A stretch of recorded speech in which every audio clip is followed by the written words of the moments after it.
29 subject হচ্ছে modus operandi.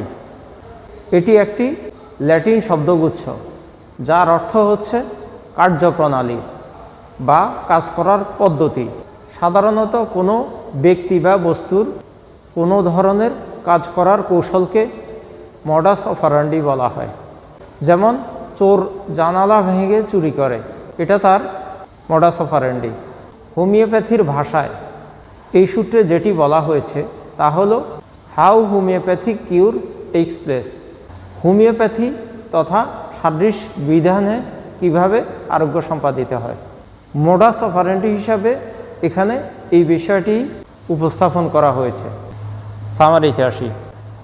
All diseases except those are entirely surgical are consist of a special morbid dynamic alteration in sensation and motion of our vital force.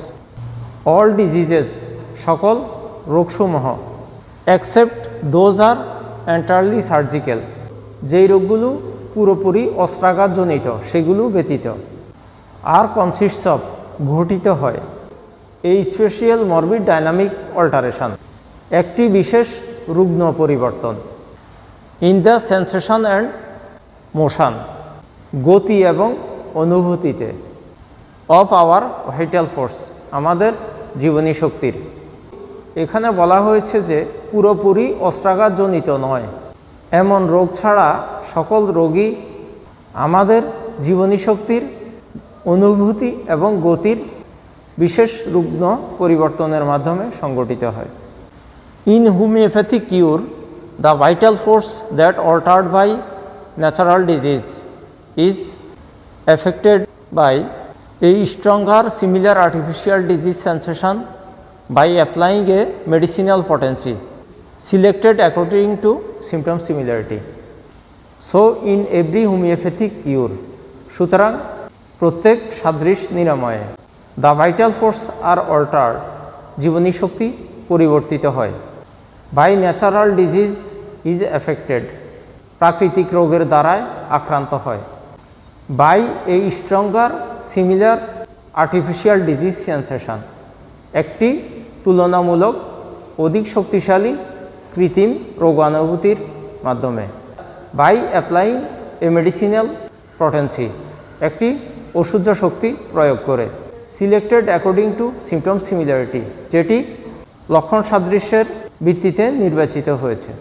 এখানে বলা হয়েছে যে সুতরাং সাদৃশ বিধান অনুযায়ী সকল আরোগ্যে প্রাকৃতিক রোগ কর্তৃক পরিবর্তিত জীবনী শক্তির সমলক্ষণ মতে নির্বাচিত ওষুধ প্রয়োগে কিছু অধিক শক্তিশালী এবং সাদৃশ কৃত্রিম রোগ অনুভূতির দ্বারা সম্পন্ন হয়।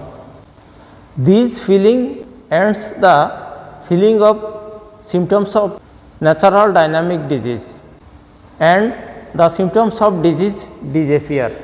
These feelings ends এই অনুভূতি শেষ করে the feelings of symptoms লক্ষণের অনুভূতি of natural dynamic disease তুলনামূলক দুর্বল প্রাকৃতিক রোগের and the symptoms of disease disappear এবং এইভাবে রোগ লক্ষণসমূহ দূর হয়।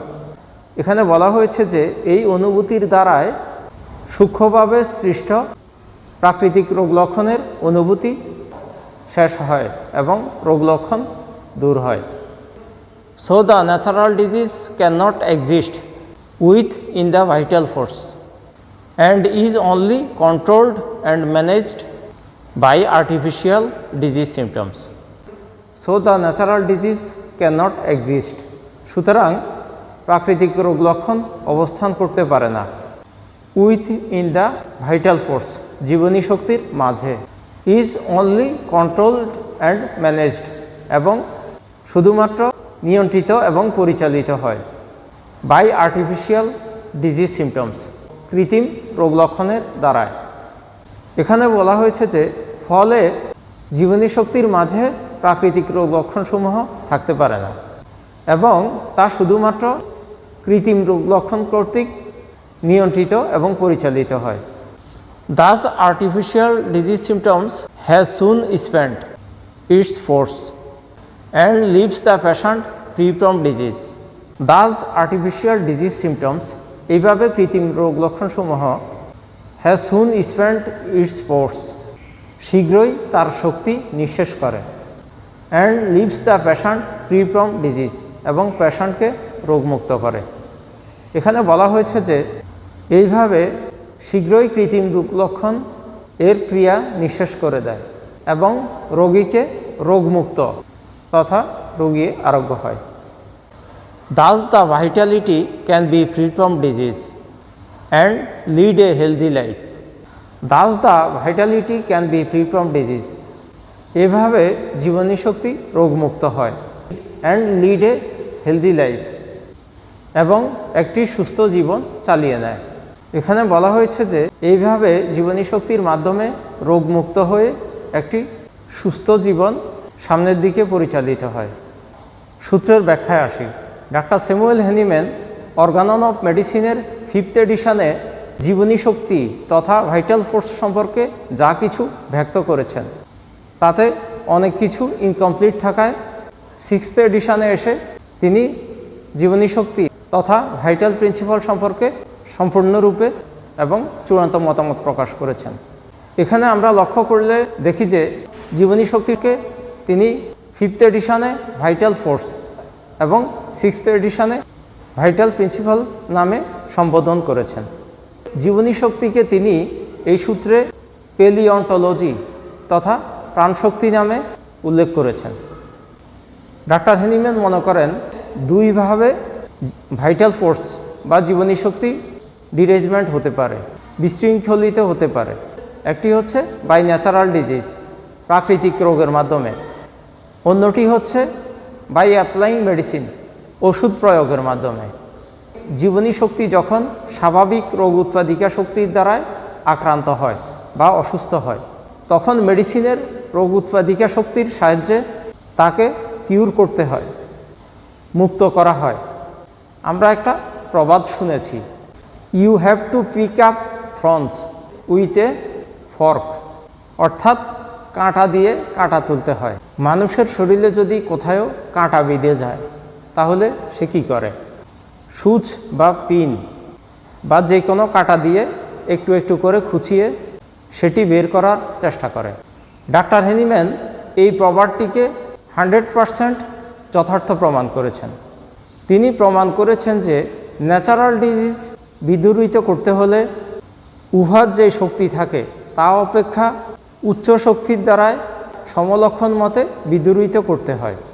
অর্থাৎ মেডিসিনের শক্তি অবশ্যই রোগ শক্তির চেয়ে অধিক হতে হবে।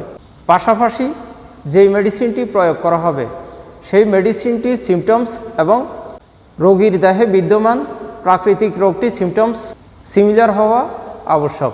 যেই কথাগুলো পূর্ববর্তী অ্যাফোরিজমগুলোতেও বলা হয়েছে, বিশেষ করে অ্যাফোরিজম 27 এবং 28-এ। মানব দেহে আসলে কি ঘটে আমরা সেই মেকানিজমটা লক্ষ্য করি। জীবনী শক্তি যদি রোগ শক্তির দ্বারা আক্রান্ত হয় তখনই সে প্রটেক্ট করার চেষ্টা করে।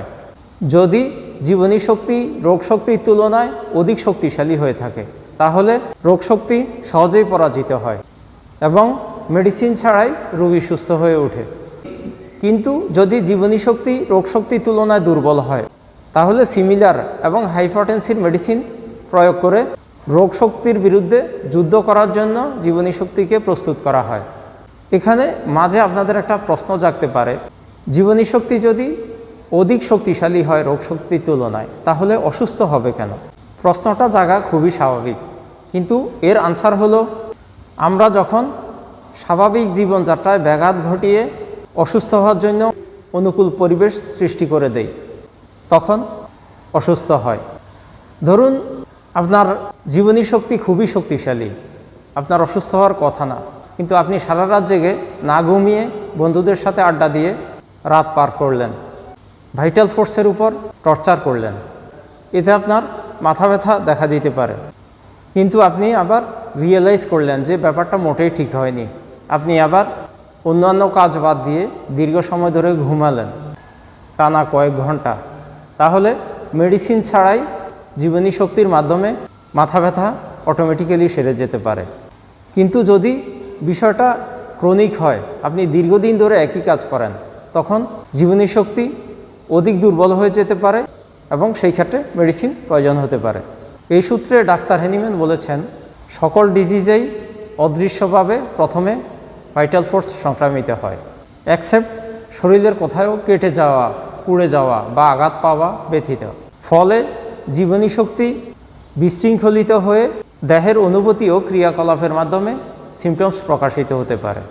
একইভাবে যখন সদৃশ এবং অধিক শক্তিশালী মেডিসিন প্রয়োগ করা হয়, তখন কৃত্রিম রোগ লক্ষণ জীবনী শক্তিকে অধিগ্রহণ করে সদৃশ প্রাকৃতিক রোগ লক্ষণকে পরাজিত করে। মেডিসিন দ্বারা সৃষ্ট রোগ লক্ষণ সুস্থ দেহে যেমন স্পষ্ট দেখা যায়, কিন্তু অসুস্থ দেহে তেমনটা দেখা যায় না, কারণ অসুস্থ দেহে পূর্ব থেকেই একই ধরনের রোগ লক্ষণ বর্তমান থাকে। তখন মেডিসিন সমস্ত শক্তি দ্বারায় পূর্ব থেকে বিদ্যমান সদৃশ রোগ লক্ষণের সাথে যুদ্ধ করে এবং একে পরাজিত করে। এই মেডিসিন সূক্ষ্ম বিধায় এটি ন্যাচারাল ডিজিজকে সহজে এবং দ্রুত পরাজিত করে এবং সঙ্গে সঙ্গে এই শক্তিকৃত ওষুধের ক্রিয়াও দ্রুত নিঃশেষ হয়ে যায়। এইভাবে জীবনী শক্তির মাধ্যমে মানবদেহ ন্যাচারাল ডিজিজের প্রভাব মুক্ত হয়। এইভাবে জীবনী শক্তি স্বাধীন হয় এবং পুনরায় দেহ সুস্থভাবে চলতে থাকে। এখানে কোশ্চেন আছে, how natural law of cure is supported?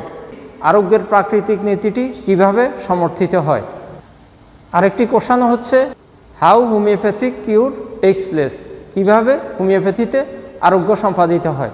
এই দুটি কোশ্চেনের উত্তর প্রায় একই সূত্রে যা ব্যাখ্যা করা হয়েছে। ধন্যবাদ সবাইকে।